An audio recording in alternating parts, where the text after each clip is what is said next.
palabra de Dios, en Proverbios capítulo 3, versículos del 1 al 7, nos dice: Hijo mío, no te olvides de mi enseñanza, y tu corazón guarde mis mandamientos, porque largura de días y años de vida y paz te añadirán.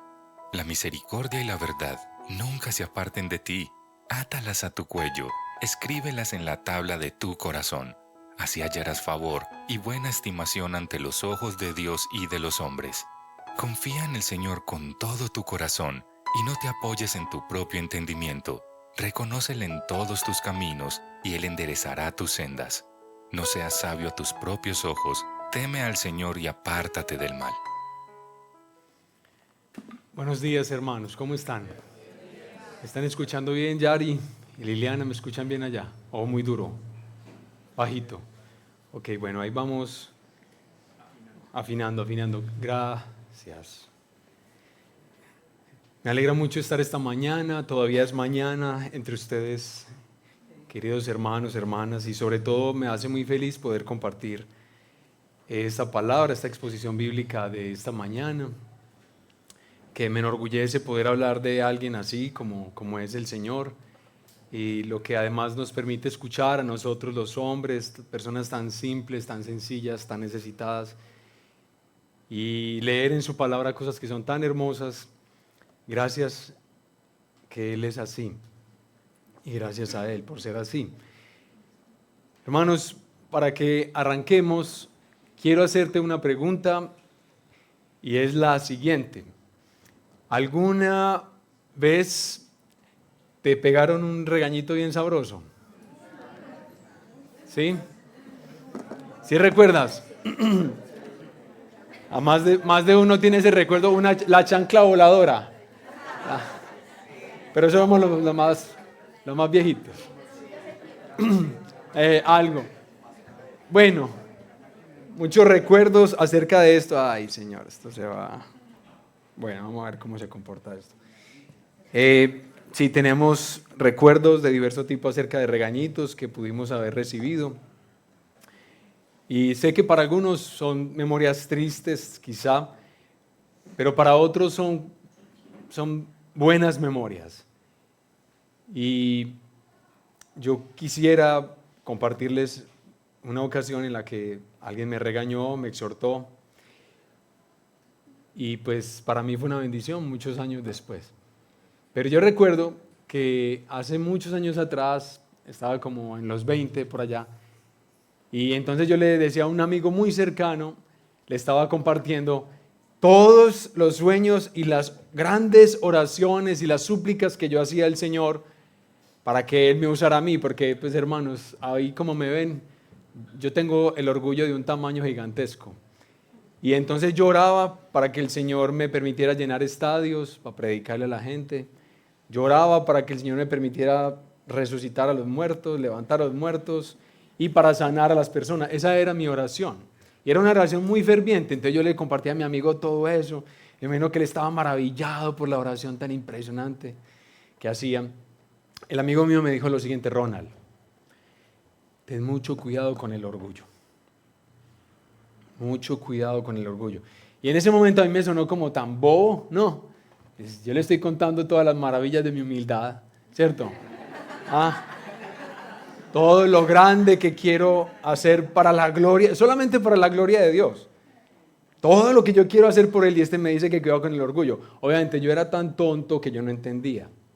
Sin embargo, me regañó con mucho cariño y me dijo: cuidado con el orgullo. Ronald, mejor confía solo en Jesucristo. Confía solo en Jesucristo. Espera solo en Él.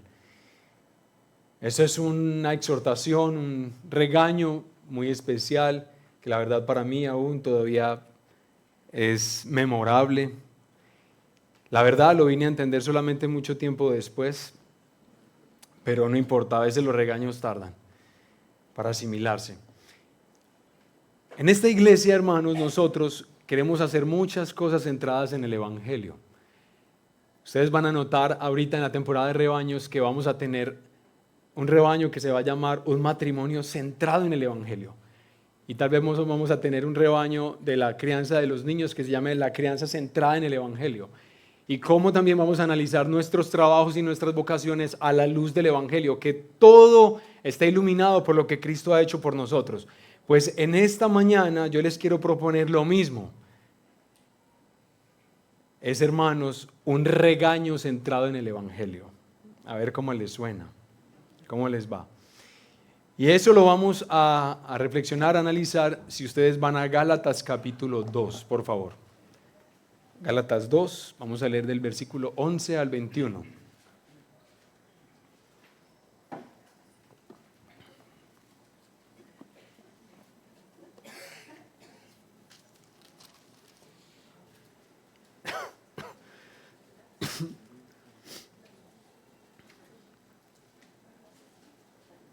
Gálatas capítulo 2, versículo 11 al 21.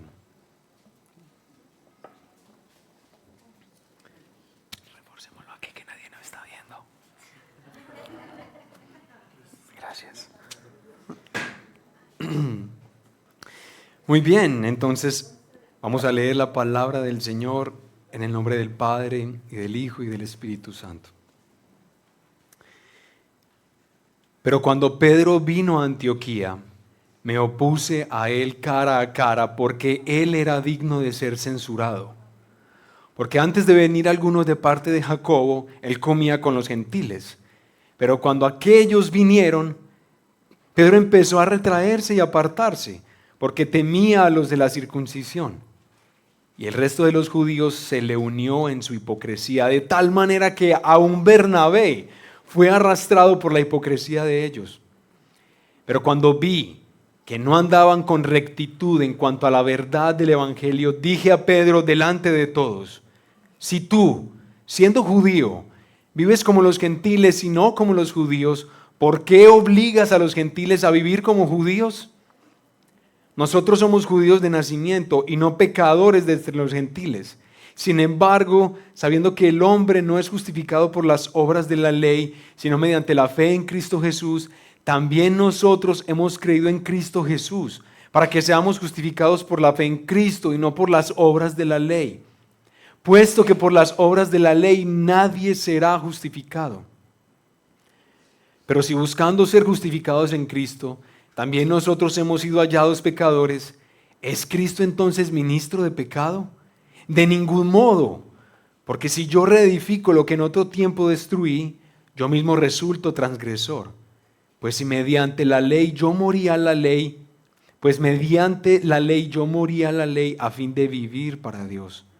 Con Cristo he sido crucificado y ya no soy yo el que vive, sino que Cristo vive en mí. Y la vida que ahora vivo en la carne, la vivo por la fe en el Hijo de Dios, el cual me amó y se entregó a sí mismo por mí. No hago nula la gracia de Dios, porque si la justicia viene por medio de la ley, entonces Cristo murió en vano. Amén.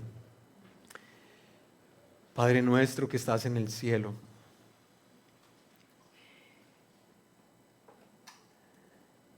ayúdanos por favor. Ayúdanos, Señor, porque la verdad, perdernos no es difícil. Imaginarnos lo que no es, Señor, es bastante simple. Especialmente, Señor, cuando naufragamos o nos extraviamos en lo que tú nos hablas en tu palabra, el Evangelio de la gracia de Dios en su Hijo Jesucristo. Padre, somos tan necesitados de ti en esta mañana. Yo te pido, Padre, muy especialmente, Señor, por quienes están aquí sentados y no tienen la disposición de estar acá, bendícelos, sorpréndelos, llénalos de gracia, trátalos como no merecen ser tratados. Padre, y a quienes llegan con un hambre impresionante, Señor, por ti, por la verdad, dales, Señor, dales, Señor. Que tu gracia y tu compasión nos sobrecoja a todos nosotros en esta mañana. Y tiene que ser por tu poder, porque pues yo no lo tengo. Tiene que ser por tu sabiduría, porque yo no la tengo. Aquí estamos delante de ti, confiando en ti, Padre querido. En el nombre de Jesús. Amén. Amén. Muy bien, hermanos. Entonces, ¿cómo les parece que lo que vamos a hacer en esta mañana al reflexionar en un regaño centrado en el Evangelio va a tener como dos momentos diferentes que creo Pablo nos comparte aquí en este segundo capítulo de Gálatas, en esta perícopa particularmente? Lo primero que vamos a hacer es reflexionar cuando te mereces un regaño. Y ténganme paciencia, ¿de acuerdo? Sí, eso puede sonar como muy gruñoncito, pero tengan paciencia porque recuerden que esto es un regaño ¿qué? Centrado en el Evangelio, muy distinto, muy diferente. Cuando te mereces un regaño, oiga, pues eso es lo primero que vamos a reflexionar. Si ustedes notan aquí, siempre es muy importante que ustedes tengan sus Biblias aquí porque van a ir siguiendo lo que vamos hablando. Si notas, el apóstol Pablo hace una memorable y muy instructiva circunstancia que él vivió con el apóstol Pedro. Recuerden que Pablo escribió toda la carta a los hermanos de Galacia, todos estos capítulos, básicamente con el propósito de volver los hermanos a la fe evangélica bíblica, la verdadera. Es decir, ellos estaban empezando a pensar, a veces como nosotros, y posiblemente vamos a descubrirlo hoy, que uno tiene que añadirle algunas cosas a lo que hizo Jesucristo. Por ejemplo, para ellos la circuncisión, por ejemplo, para ellos observar tal vez el día sábado, bueno, todas esas cosas. Pablo les escribe a ellos para que ellos tengan claridad nuevamente de cuál fue el evangelio que se les predicó. Entonces, con ese propósito, Pablo menciona un evento que él vivió con el apóstol Pedro en la ciudad de Antioquía de Siria. Antioquía de Siria fue una ciudad muy importante donde hubo una iglesia cristiana muy importante, de las iglesias cristianas del primer siglo más influyentes. Se caracterizó pues por ser una iglesia enviadora de misioneros al mundo gentil. Ahí era donde soportaban a Pablo y a Bernabé. Bueno, ahí está Antioquía de Siria y ahí está la iglesia local como esta iglesia. Tenemos que imaginarnos eso. Y el apóstol Pedro llega a la iglesia de Antioquía enviado, ¿para qué? Para darse cuenta el estado de la iglesia, cómo están los hermanos y además para él hablarles la verdad, para hablarles el evangelio, para recordárselos. Y entonces dice el apóstol Pablo que también estaba Bernabé ahí inclusive.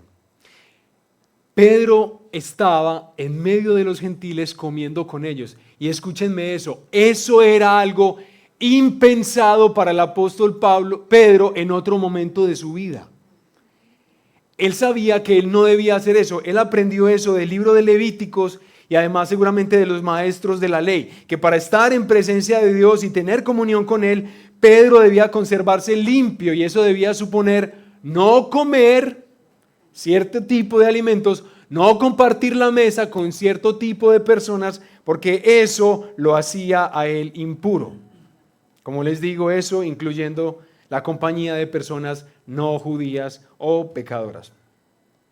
Pero aquí nosotros vemos a Pedro comiendo. Las diferencias culturales y gastronómicas entre estos pueblos, entre los gentiles y los judíos son grandes, pero ahí está él, tranquilo y en paz.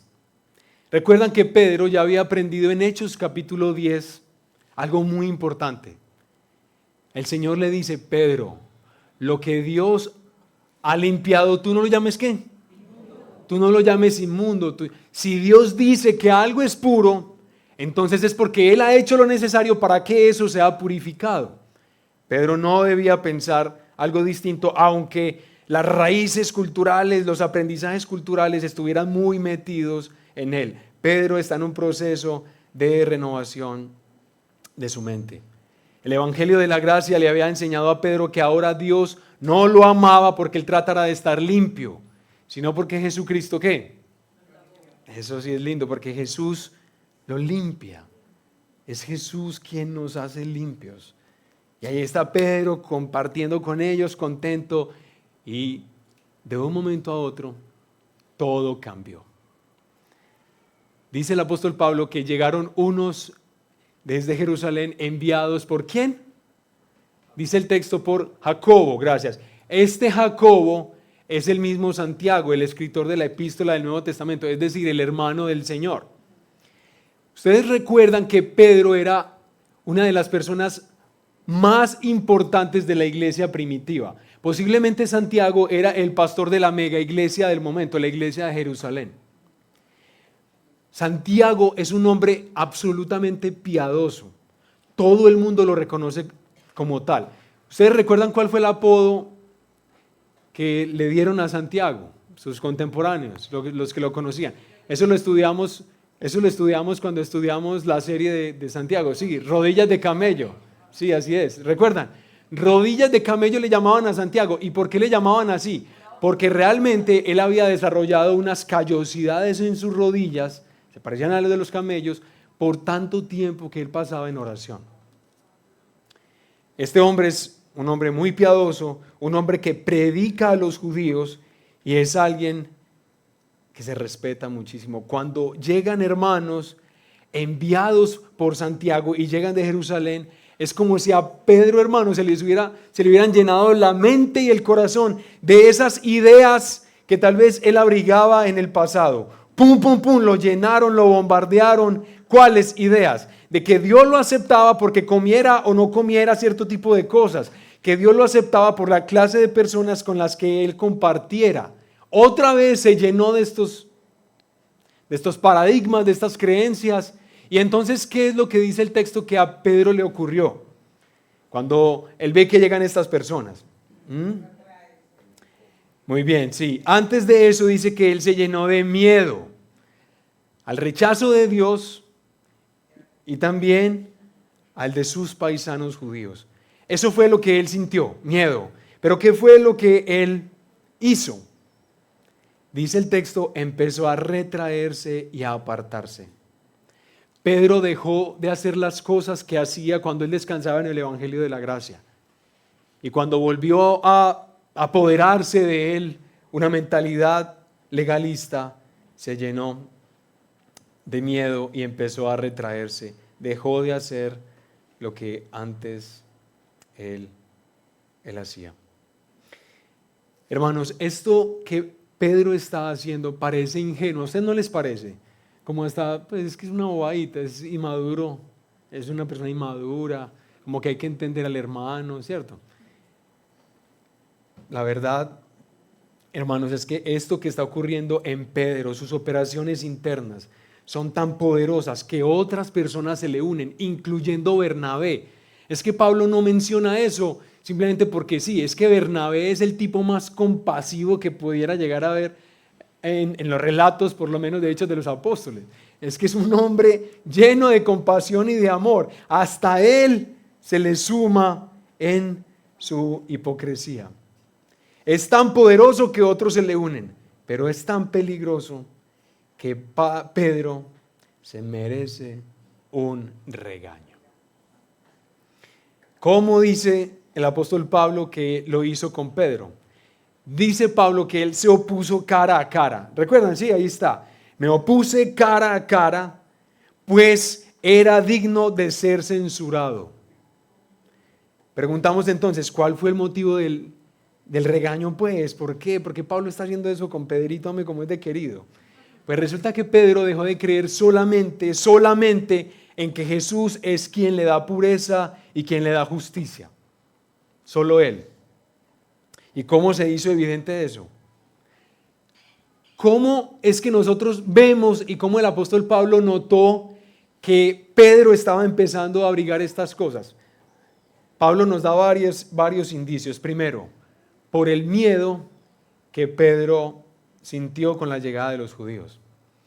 Y ese es el mismo miedo, como vamos a entenderlo ahorita, es el mismo miedo, hermano, que se apodera de nosotros cuando volvemos a vivir por las obras y vemos que no estamos viviendo según ese estándar. ¿De qué nos llenamos? De miedo. Pero también lo que Pablo nota en Pedro es la hipocresía, es hipocresía. Por eso también lo exhorta. Y la hipocresía de Pedro no consiste simplemente en que Estaba haciendo una cosa en un momento y ya en otro momento estaba haciendo otra. No, más bien la hipocresía de Pedro consiste en que él empezó a mostrarse como si él viviera por la ley, cuando él sabía en el fondo que él no la cumplía. Eso es ser hipócrita, eso es engañarse a sí mismo. Eso es lo que no debía hacer. Y en tercer lugar, porque el apóstol Pedro no se mostró recto con la verdad del evangelio. Es decir, al Pedro hacer lo que hizo, él estaba empezando a torcer o a distorsionar el evangelio que trajo Cristo Jesús y que él selló con su vida, con su muerte y con su resurrección. Él estaba empezando a distorsionarlo. ¿Qué es lo que el apóstol Pablo le dice entonces a Pedro? Miren el versículo 14, por favor, la partecita B, dice: si tú, siendo judío, vives como los gentiles y no como los judíos, ¿por qué obligas a los gentiles a vivir como los judíos? Miren, ese análisis que hace Pablo es tremendo, porque qué montón de cosas Pedro pensó, ¿no? Qué montón de cosas Pedro sintió y que se traducen en esto que nosotros estamos viendo acá. Puede parecer ingenuo, puede parecer inofensivo, pero hermanos, aunque Pedro sea un gran apóstol, aunque Pedro haya sido del círculo íntimo del Señor Jesucristo, aunque Pedro tenga mucho pedigrí, él se ganó un regaño. Así como los hermanos de la iglesia en Galacia lo necesitaban también. Ellos también necesitaban esa exhortación. Pero la preguntita que nos hacemos esta mañana, esta tarde ya casi, es: ¿tú también necesitas un regaño? ¿Ah? Sí, de pronto. Bueno, vamos a ver. No me preocupen, tranquilos. Vamos a ver qué es lo que pasa. Hermanos, escúchenme de aquí para adelante. Si estabas dormido, te doy chance de que hagas esa siesta hasta este momento. Ya no. Ya debes empezar a despertar. Por favor. Porque ahora ya empezamos a pensar en nosotros. Y aquí es donde esto se vuelve tan importante. Hermanos y amigos, el gran problema que nosotros tenemos de abandonar el evangelio de la gracia es absolutamente recurrente en nosotros. En Pedro y en todos nosotros. Y eso porque es así, hermanos, porque todos nosotros nacemos siendo herejes en ese sentido. A uno no le tienen que enseñar esto. Uno nace siendo hereje en ese sentido. ¿En cuál? En el que uno cree que a través de su mérito puede alcanzar salvación. Y se los voy a poner sencillito. Por ejemplo, nuestro nivel académico. Entonces, si tú mantienes en un ambientico interesante, academia, libros y cosas de ese tipo, tú puedes rodearte de personas que literalmente viven en el ambiente, que piensan que el nivel académico, lo que tú entiendes, lo inteligente que eres, te trae salvación. Es decir, a través de yo ser así y poderme cultivar más en la academia y en todas estas cosas, es que yo obtengo lo que el ser humano necesita para su bien, para su salvación. Es así que lo debo hacer. Pero bueno, puede ser que tú no te vas por ahí. La academia es importante, pero no te esclaviza tanto. Puede ser que más bien tú piensas que tu buen comportamiento sí lo hace. Y eso, ustedes saben, es muy paisa. Comportarnos bien, manejarnos bien, hacer las cosas decentes. ¿El que madruga qué? ¡Qué belleza! ¿Cierto? Ustedes saben pues. Oye, y lateralmente la gente, no, yo no sé dónde está en la Biblia, pero eso lo dice la Biblia. Qué lindos. Sí, nosotros somos así, hermanos. Somos así. Pero tal vez tú puedes pensar que tu trabajo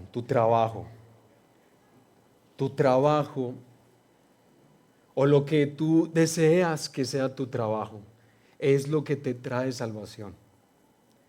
Si tú alcanzas eso, tú sientes que realmente todo se abre, todas las posibilidades se abren, tu futuro está hermoso, lindo, tú puedes sonreír. ¿Por qué? Porque en tanto yo conserve este trabajo o en tanto yo alcance este trabajo, mi vida tiene salvación. Recuerden que la salvación no tiene que ver con que nos vamos para el cielo con alitas y todo eso. Eso no es así, hermanos. ¿Cómo yo puedo tener vida? ¿Cómo puedo yo tener una vida más profunda, con significado? ¿Qué es lo que pensamos? Eso. Que el trabajo es lo que logra eso. Para algunos tal vez ser padres, para algunos esto, para otros lo otro, hermanos. Estos días yo estaba hablando, hace unas semanas atrás estaba hablando con alguien que es una persona que tiene mucho dinero y me estaba hablando de la absoluta importancia que tiene para Dios las obras de caridad. Literalmente las obras de caridad hacen que uno esté en un lugar privilegiado con el Señor. Y él se la ha pasado toda la vida haciendo eso, obras de caridad. Y lo raro es que uno no puede pasar 2 minutos con una persona así sin que en este caso tenga que decir un montón de palabras vulgares en el proceso. Pero recuerden, él se blinda, ¿cómo? Con las obritas de caridad. Nosotros somos herejes, hermanos. Nadie nos enseñó a hacerlo. En este tiempo, posiblemente tú puedes empezar ya a abrigar ideas que son un poquito más modernas. Y es que los hábitos saludables nos traen salvación. Hábitos saludables. Ser disciplinado, comer lo correcto, hacer el ejercicio el tiempo adecuado. Lo que tú quieras, eso es lo que te alcanza la vida. Y como además tiene personas muy queridas, muy bellas que lo dicen, entonces uno está como todo inspirado ahí porque uno quiere eso. Uno quiere vida. Pero eso sí, una vida que yo me construyo, que yo me hago, que yo edifico. Entonces aquí es donde nos preguntamos otra vez, ¿necesitas un regaño? Puede ser que honestamente tú digas, yo no sé, es que yo no sé, en serio Ronald, yo no sé si necesito un regaño o no, no es porque no quiera aceptarlo, es porque no sé, entonces yo te voy a ayudar, ¿de acuerdo? Te voy a dar una ayudita y por los laditos. Lo que vamos a hacer a continuación es el mismo análisis que el apóstol Pablo hizo con Pedro. A ver cómo nos va. Entonces, la primera pregunta que tenemos que levantar es esta. Hermana y hermano o amigo, ¿tú tienes miedo?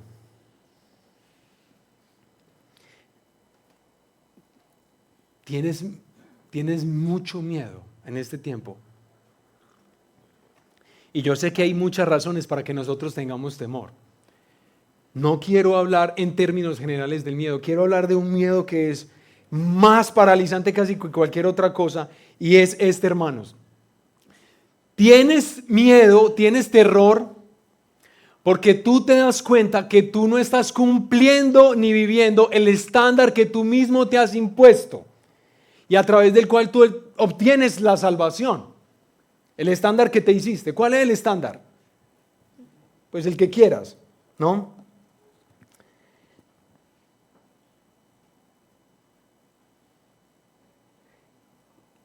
Ser un excelente papá, ser un excelente pastor, ser un excelente esto, ser un excelente lo otro, ser lo mejor, ser aquí, ser allá. Lo que sea, el estándar alto que tú tienes, que yo nunca vaya a defraudar a nadie, que yo nunca diga una mentira, que yo nunca, lo que sea, el ideal, el alto ideal que controla tu vida. Ese que hace que tú sufras tanto, porque nosotros sufrimos con eso. Ese altísimo ideal que tienes y empiezas a darte cuenta que no estás viviendo según ese ideal. ¿Qué empiezas a sentir cuando descubres que no? ¿Qué pasa? ¿Qué le pasa? ¿Qué le pasa a los papás que tienen un ideal altísimo de ser buenos padres, altísimo ideal, y empiezan a ver que sus hijos hacen cosas, pues, ¿cierto? Como las hacen los papás. Muy bobas y muy tontas. Pero uno empieza a darse cuenta que su hijo no llegó a hacer lo que uno deseó. Y uno empieza a ¿qué? Y a tener miedo.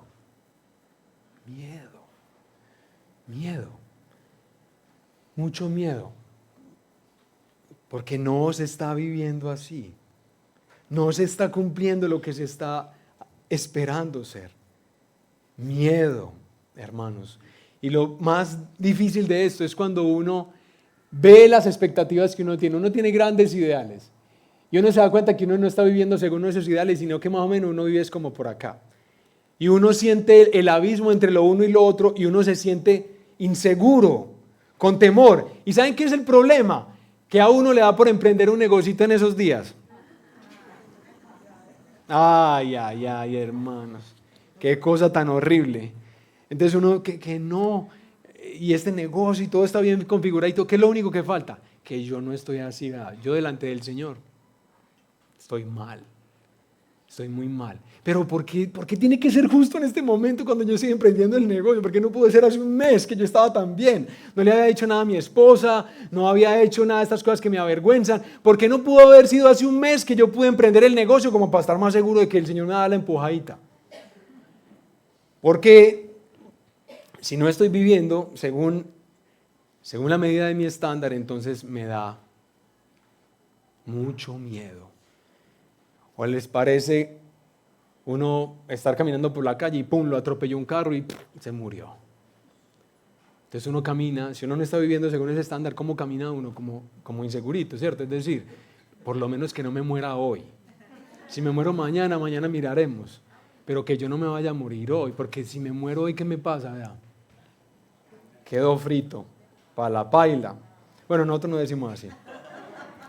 Pero sí puede ser que sentimos eso, ¿cierto? Señor, pero si tú, o sea, ¿por qué tiene que ser en este momento que yo estoy así, tan mal, como tan, ay no, como tan incumplido, como tan indisciplinado, como tan, no sé, ay, y uno está lleno de miedo? ¿Ya vamos entendiendo un poquito más a Pedro, no? Bueno, otro análisis que hace Pablo de Pedro. Puede ser que tú no tengas miedo en este tiempo, pero puede ser que tú estás en el otro lado. Entonces la pregunta que quiero hacerte es, ¿tú estos días has estado especialmente lleno de orgullo? Voy a ayudarte a entender un poquito más eso. ¿Tú en serio crees, has venido creyendo en las últimas semanas que tú eres mejor que tu esposo? ¿O que tú eres mejor que tu esposa? ¿O que tú eres mejor que el vecino? ¿Que tú eres mejor que tus compañeros de trabajo, de estudio? ¿Tú crees que eres mejor que, yo no sé, ponle la cara a eso, ¿cierto? Ponle, imagínate ahí quién. Pues que algunos políticos o cosas así. Tú crees aquí adentro en el corazón que tú eres mejor que esas personas. Eso es lo que tú sientes, una superioridad moral. Y esa superioridad ha hecho que tú tengas los recursos y los pensamientos necesarios ¿para qué? Hasta para rechazar a esa persona o hasta para marginarla. Puede ser que tú no le digas nada audiblemente, pero en el fondo tú sabes que esa persona es como de segunda para ti. ¿Por qué? Porque tú estás un poquito altico.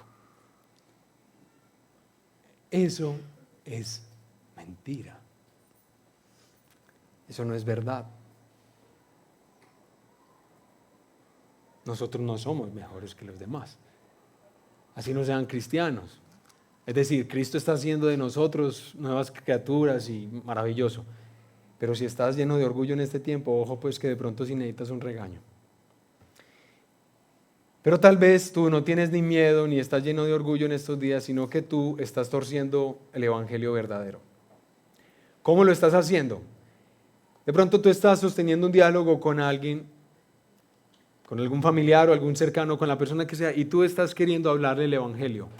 Y tú estás empezando a sentir como cierto temorcito de hablarle el evangelio libre de la gracia de Dios, así como es predicado.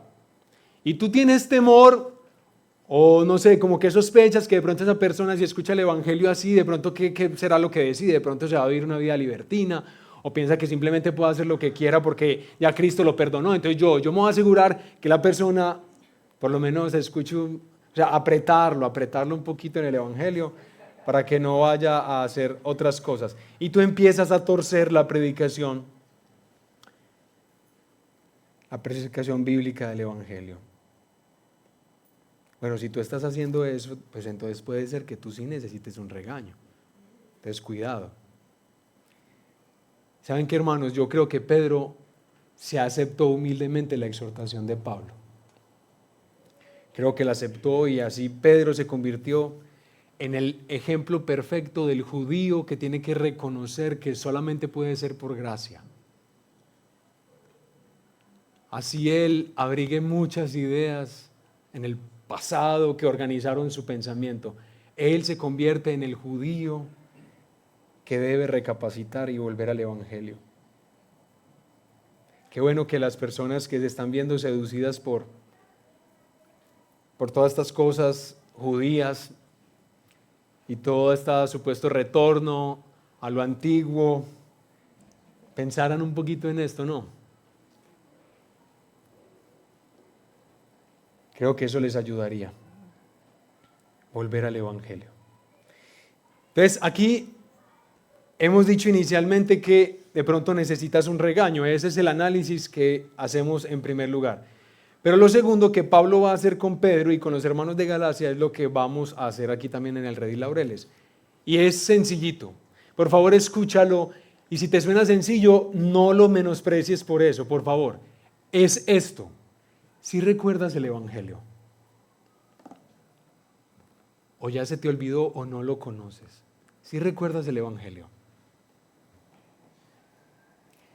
Pablo va a ayudarle a sus hermanos en Galacia y a nosotros también esta mañana a recordar el Evangelio de dos maneras sencillitas.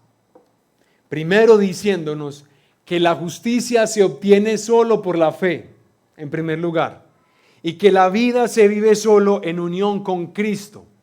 Así es como él va a recordar el Evangelio esta mañana. Entonces, en primer lugar, por favor, hermana, hermanito, ¿recuerdas eso? ¿Sabías eso o no? La justicia de Dios se obtiene solo por la fe en Él. No de otra manera. De ninguna otra manera. ¿Sabías eso o no? Eso es lo que necesitamos que en primer lugar recuerdes. Mira por favor el versículo 15 y 16. Dice el apóstol Pablo: nosotros somos judíos de nacimiento y no pecadores de entre los gentiles. Sin embargo, sabiendo que el hombre no es justificado por las obras de la ley, sino mediante la fe en Cristo Jesús, también nosotros hemos creído en Cristo Jesús, para que seamos justificados por la fe en Cristo y no por las obras de la ley. Puesto que por las obras de la ley nadie será justificado. En este primer recordatorio que Pablo va a hacernos del Evangelio, que necesitamos recordar nuevamente, lo primero que va a hacer Pablo es hablar como judío. Él que es judío y Pedro que es judío, él va a hablar desde ese lugar. Recuerden, hermanos, aunque ellos, es decir, Pedro, Pablo, han nacido en esa condición como judíos, aunque ellos han sido herederos de la ley, aunque ellos crecieron en un pueblo lleno de privilegios, que entró en un pacto con Dios, que recibió el templo, que recibió las promesas, toda esa gracia, aunque ellos han nacido siendo judíos y no pecadores gentiles, han tenido que reconocer que no logran hacerse justos por el cumplimiento de la ley, sino solo por Jesús, solo por la fe. A mí me parece que esto es tan importante, que eso que Pablo está diciendo acá, préstale atención. ¿Qué es lo que el apóstol está tratando de aclarar entre sus hermanos? Es esto. Aún en las condiciones más favorables, en las que tú pudiste nacer, siendo judío para ellos, pero imagina tú, aún naciendo en las condiciones más favorables, es decir, tú pudiste haber nacido en una casa maravillosa, con padres excepcionales, fuiste instruida o instruido de la manera más sabia, fuiste disciplinado de la manera más gentil, más compasiva del mundo. Tus padres te rodearon de cariño, de afecto, mejor dicho, eso es como la familia Ingalls, más o menos así. Bueno, yo sé que algunos de ustedes no tienen ni idea. Eso, allá salen los viejitos de acá, ¿cierto? Tú pudiste nacer ahí, yo sí la vi. Tú pudiste nacer en una familia así. Es lo que Pablo está tratando de decir. Y aún así, aunque hubieras nacido en esa familia, una justicia propia que tú tengas no alcanza. No alcanza. Simplemente. Intentar vivir de nosotros hacia Dios no es una buena manera de vivir. ¿Por qué? Porque es insuficiente. ¿Y cómo tú te das cuenta de eso? Puede ser que tú dices, no, pues yo no creo tanto eso, porque uno no va a ser bueno. Porque uno no va a decir que yo soy bueno, pues yo soy malo, pero tampoco tanto, ¿cierto? Yo soy mejor que muchos. Entonces, ¿cómo me van a decir a mí que yo no? Le voy a decir por qué. Le voy a decir por qué eso no es posible. Vamos a hacerlo a la manera judía. ¿Cómo es a la manera judía? Pues tú tienes que, por un momento, por un periodo de tu vida, empezar a pensar en la ley de Dios y tratar con toda tu fuerza de hacerte justo por cumplirla. ¿Qué es lo que tú ves cuando te pones a contemplar la ley de Dios? Los 10 mandamientos, solamente el decálogo. No tendrás dioses ajenos aparte de mí. Bueno, y de ahí para abajo. Tú cuando ves esa ley, tú lo que miras es, wow, qué belleza de ley, qué cosa tan espectacular. La ley de Dios es la manifestación perfecta de lo íntegro, de lo justo, del buen vivir. Ella refleja quién es Dios y por tanto es santa. Si la gente en Medellín, si al alcalde Federico le diera simplemente por hacer que todo el mundo cumpla la ley, todo de Medellín sería espectacular. Esta ley es hermosa. Y todos decimos, amén, pues no sé. Pues es decir, esto es algo espectacular. Pero después de tú ponerte a pensar en ella, ya vas a hacer lo segundo, porque no solamente puedes decir, no, es hermosa, no. Ahora lo que vas a hacer es el segundo paso. ¿Cuál es? Vas a tratar de vivirla con todas tus fuerzas y con todo tu corazón. Cuando tú ves la ley de Dios y tratas de vivir con toda pasión esa ley de Dios, ¿qué es lo que descubres? Les voy a decir 2 cosas que yo analicé, no encuentro más. Si tú encuentras otra, me dices. Otra respuesta posible. Yo solamente encuentro 2. Una respuesta a contemplar la ley y tratar con todas las fuerzas de vivir esa ley. Primera respuesta, hipocresía. Y recuerden que yo no quiero ser ni lastimar a ninguno de ustedes, ni ser irrespetuoso con ninguno de ustedes. Ya vamos a entender por qué no quiero eso. Pero lo primero, el primer resultado invariablemente tiene que ser hipocresía. ¿Por qué? ¿Por qué hipocresía? Por lo siguiente. Tú estás viendo la ley y estás tratando de cumplirla con todas tus fuerzas, pero ¿qué es lo que tú descubres en lo cotidiano? Sinceramente, que tú no eres capaz de vivir esa ley. No es difícil, es que es imposible.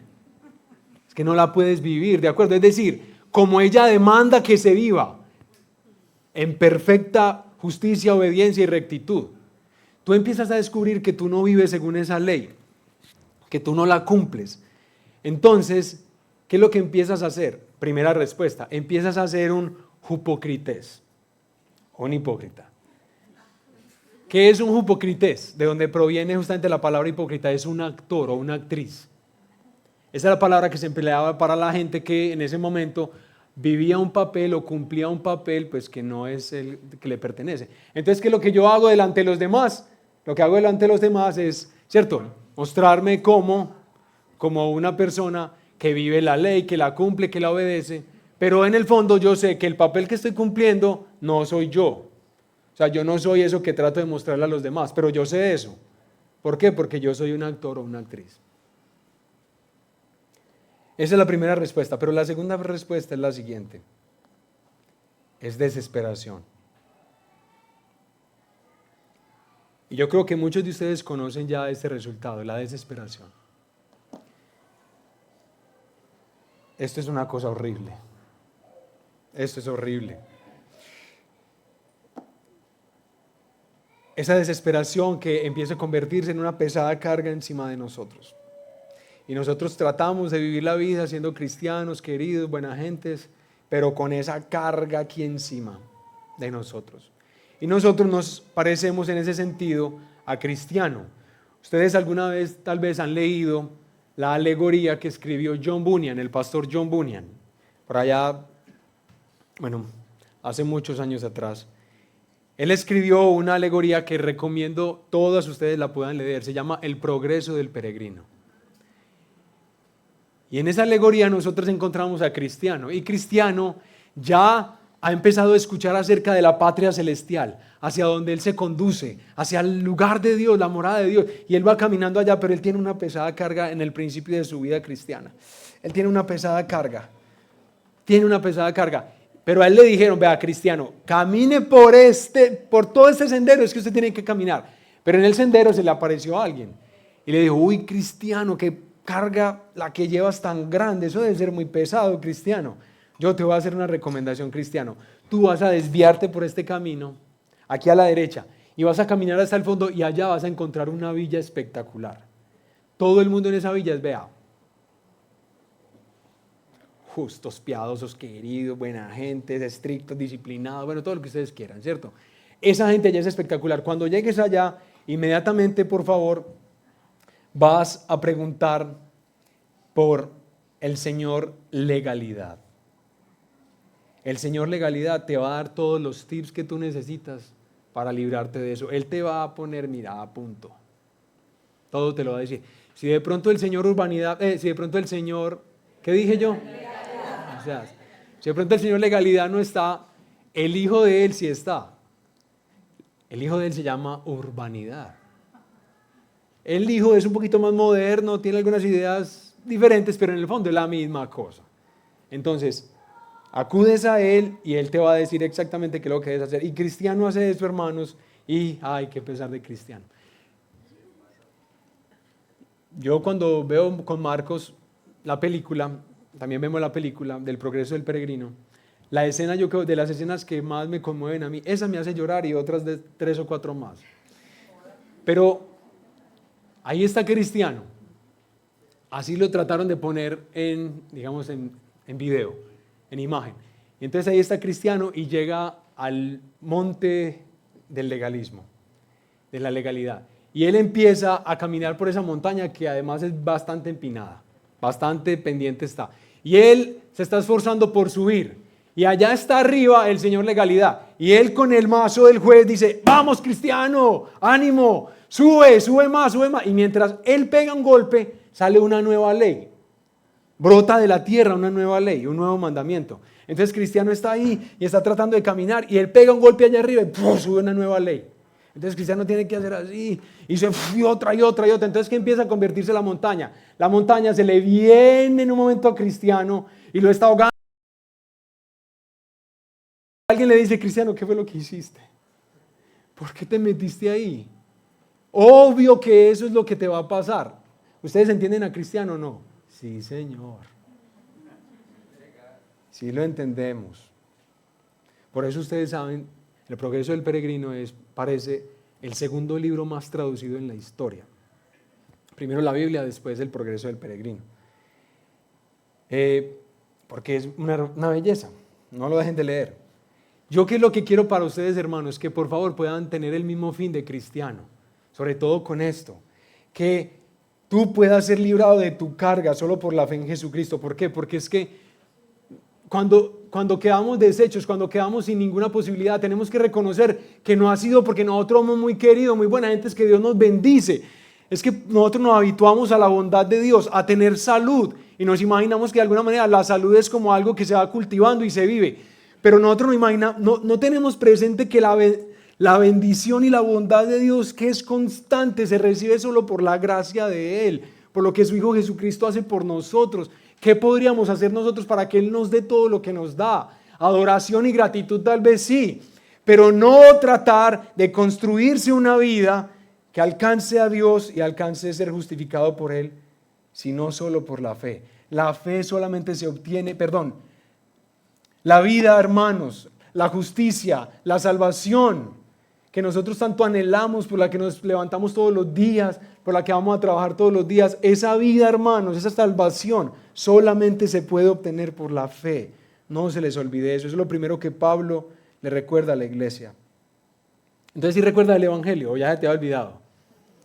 Sí, se nos olvida, pero para esto no estamos acá, hermanos, en la iglesia, para recordarlo. En segundo lugar, Pablo le dice a los hermanos que tal vez han olvidado el Evangelio y él quiere recordárselos. ¿Recuerdas el Evangelio? La justicia se obtiene solo por la fe, pero además de eso, la vida se vive solo en unión con Cristo. Ya no existe otra posibilidad para el que cree en Jesús. No existe otra posibilidad para el Hijo de Dios. La vida del creyente ahora se vive solo en unión con Cristo. Miren esas palabras del apóstol Pablo, versículo 20. Con Cristo he sido crucificado y ya no soy yo el que vive, sino que Cristo vive en mí. Y la vida que ahora vivo en la carne, la vivo por la fe en el Hijo de Dios, el cual me amó y se entregó a sí mismo por mí. No hago nula la gracia de Dios, porque si la justicia viene por medio de la ley, entonces Cristo murió en vano. No sé si están de acuerdo conmigo, pero a mí me parece que el apóstol Pablo aquí en estos versículos habla de una forma un poco confusa, ¿no les parece? Qué palabras tan raras, crucificado con Cristo. Ya no vivo yo, sino Él en mí, pero ¿cómo hace eso? ¿Cómo se come? Pues es decir, ¿cómo entendemos eso un poquito mejor? Voy a tratar de explicarles eso. Estas palabras y otras palabras que usa el apóstol Pablo en otras epístolas que él escribió son lo que suele llamarse como el misticismo paulino. Esta es la forma en la que el apóstol Pablo describe la actual relación que sostiene el cristiano con el Señor Jesucristo, con su Salvador. Esa relación que sostiene es mística, es decir, es misteriosa. Y no mística en el sentido esotérico, es mística en el sentido de que nosotros no logramos entender exactamente cómo es eso, pero es verdad.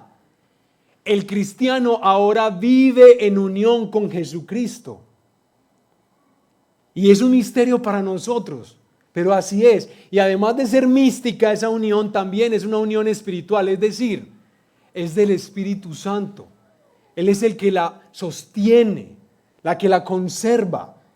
Esa unión tuya, si crees en Jesucristo, si Él es el Señor de tu vida, tú estás unida y estás unido a Cristo todo el tiempo en una unión que es mística, que es espiritual. Y yo, hermanos, al principio de este año pensé que para ustedes sería demasiado importante poder entender nuestra unión con Cristo.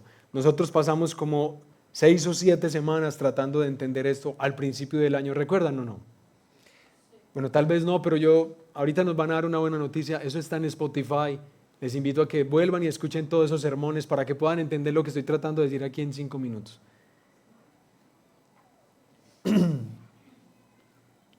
Que el Señor nos ayude a entender esto de la vida se vive solo en unión con Cristo, pero ¿cómo así?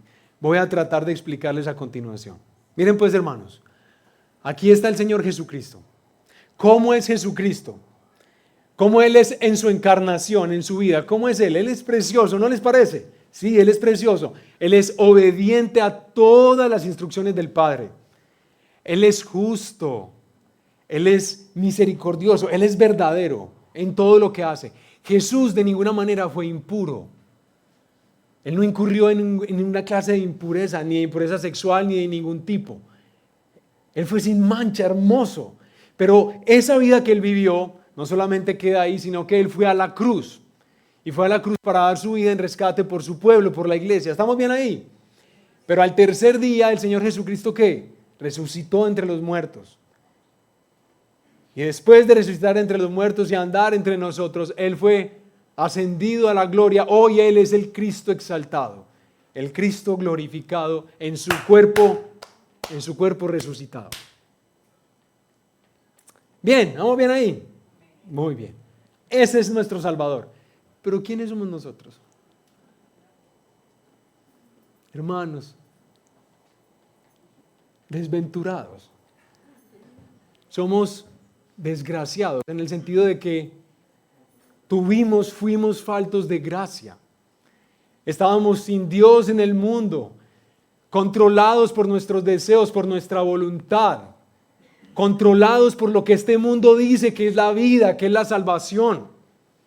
Nosotros estábamos ahí, en esta realidad. Pero un día Dios tuvo una extraordinaria e infinita misericordia con nosotros y nos llevó a su Hijo Jesucristo, nos condujo a Él y nos llevó. Esa ovejita la llevó al buen pastor.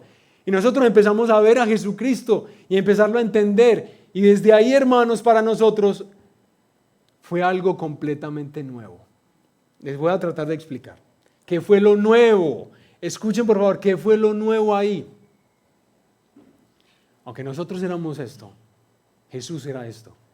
Y cuando Dios el Padre nos da vida eterna en su Hijo Jesucristo, el Espíritu de Dios nos injerta en la vida del Hijo. Nos injerta en la vida del Hijo.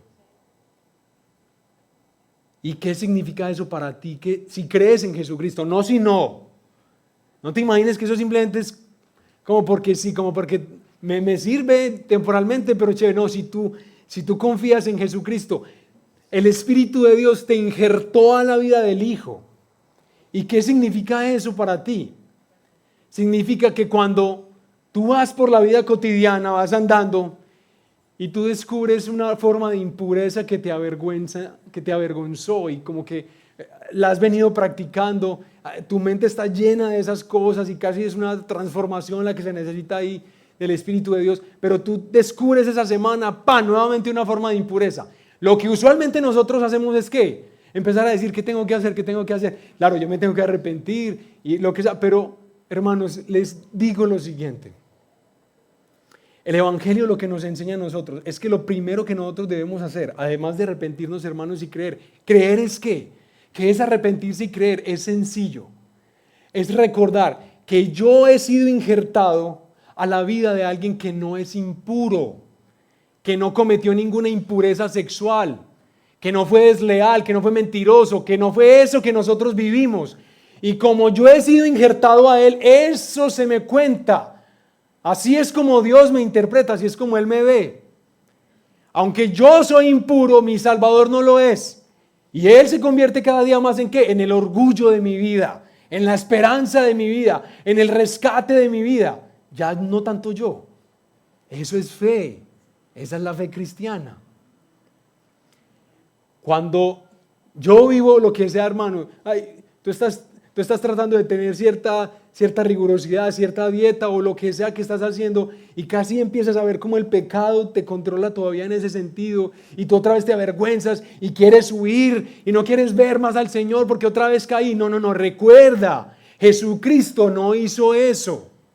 Y tú estás unida y estás unido a Él. Él ahora es tu Salvador. Esa unión del cristiano con Cristo es inseparable. Así es. Entonces, hermanos y hermanas, ¿qué significa esto, hermanos? Que nosotros ahora, por estar unidos a Él, a Cristo, ahora todo lo suyo es mío.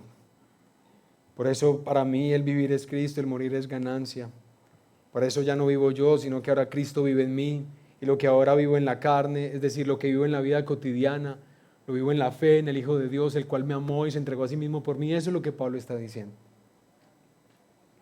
Ahora todo lo de Cristo es mío. Y yo creo que eso se nos olvida muchísimo. Por eso es importante recordarlo. ¿Sí recuerdas del Evangelio? ¿Sí lo recordabas o no? Ya te había olvidado.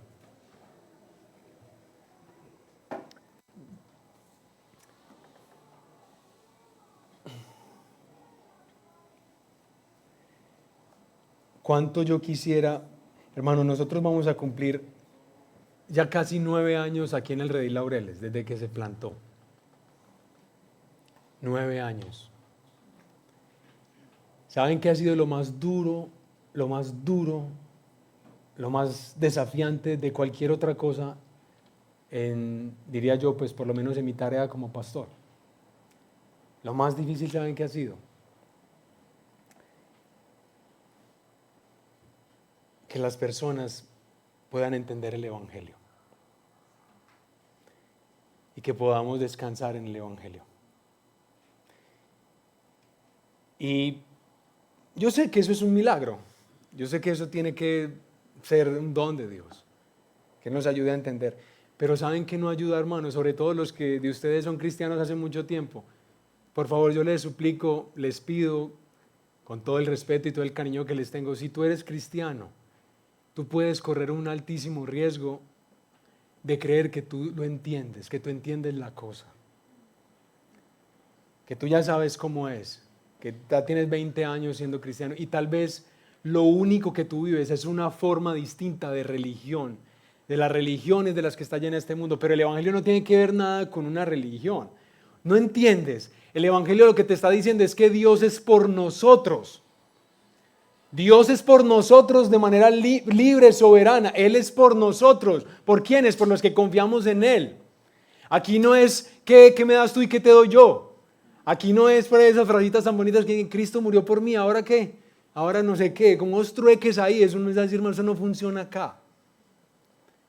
La vida cristiana, el evangelio de la gracia de Dios, dice que tú solamente tienes esperanza por Dios, su iniciativa, su compasión. Y quiere de ti, pide de ti el arrepentimiento, la fe, es decir, que sigas creyendo que Él sí puede hacer eso. Que sigas creyendo que Él sí puede hacer esto. Y que en esa fe, hermanos, que nosotros vivimos, en esa fe cristiana que nosotros vivimos, que no nos puede olvidar. Ojo pues, por favor, no se nos olvide cuál es el evangelio. No te confundas, no pienses que tú estás viviendo el evangelio cuando estás pensando otra cosa, así como Pedro. Puede sonar muy lindo, puede sonar muy piadoso, pero si no es el evangelio, no es el evangelio. No es. Si tú estás pensando, hermano, otra cosa, por favor, vuelve como el apóstol Pedro. Vuelve a confiar solo en Jesucristo. Y espera, hermanos, espera que el Señor va a darte todo lo que le pertenece a Él. Nosotros caminamos en la vida y esperamos que Cristo nos va a dar de lo que es suyo, de lo que le pertenece a Él. Eso es la fe cristiana. Aunque no lo merezcamos, confiamos todos los días en que Cristo sí lo merece. Y yo estoy unido a Él y Él es mi Salvador. Entonces, bueno, oremos al Señor. Oremos al Señor y pídele, si lo necesitas, pídele que nos ayude a descansar, a creer, a confiar solo en Él. Que te ayude a entender las formas en las que tú tratas de salvarte a ti.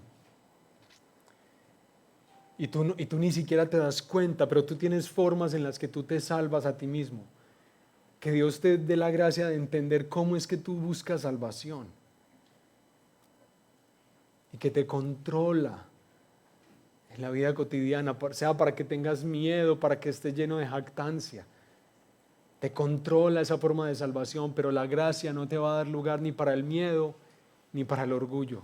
¿Por qué la gracia no te da lugar para el miedo? Porque tú sabes que aunque no lo mereces, Cristo te ama incondicionalmente porque confías en Él. Cristo no nos va a dejar abandonados, así nuestros pecados sean profundos, porque confiamos en Él. ¿Y por qué no vas a tener orgullo? Porque tú sabes que esto solamente ha sido por gracia. Esto no te lo ganaste, no lo compraste, no pagaste por Él. Esto te lo dieron libremente. Nunca tendrás el recurso, la idea para sentirte superior a los demás. Más bien te hará libre, te hará esperanzado, te llenará de gratitud, de adoración al Señor. Recuerda ese evangelio. Padre, y queremos recordar ese evangelio. Padre, yo te pido especialmente, Señor, que bendigas a las personas que hay aquí, Señor, mis hermanos y hermanas que tienen mucho tiempo de ser cristianos. Ay, que falla cuando ya uno cree que uno entiende la cosa, Señor. Y uno está tan convencido, Señor, de sus vanas ideas, de las vanidades que aprendió tal vez en otro lugar, en otras iglesias, Señor, donde sí tal vez no eran muy claros. Pero por favor ayúdanos, Señor. Ayúdanos, Señor, a solo confiar en las obras del Hijo, no en las nuestras. Ayúdanos a confiar en la obediencia del Hijo y no en la nuestra. Ayúdanos a confiar en la pureza de Cristo y no en nuestras purezas, en la nuestra, Señor. Que la vida de tu Hijo Jesucristo sea nuestro orgullo, nuestra gloria. Cristo, Él solamente. Y que al contemplarlo a Él, al pensar en Él, seamos cada vez más conformados a su imagen. Menos a la nuestra, a la de los demás. Más conformados a la imagen del Hijo. Por favor, conserva ahí tu mente delante del Señor. No nos interrumpamos, por favor. Y bueno, ora al Señor que está delante de nosotros, que está en medio nuestro, para hacer milagros, para traer vida, para traer arrepentimiento, para ayudarte a entender la verdad, para que tu mente sea iluminada. Con humildad pídele que te ayude a entender.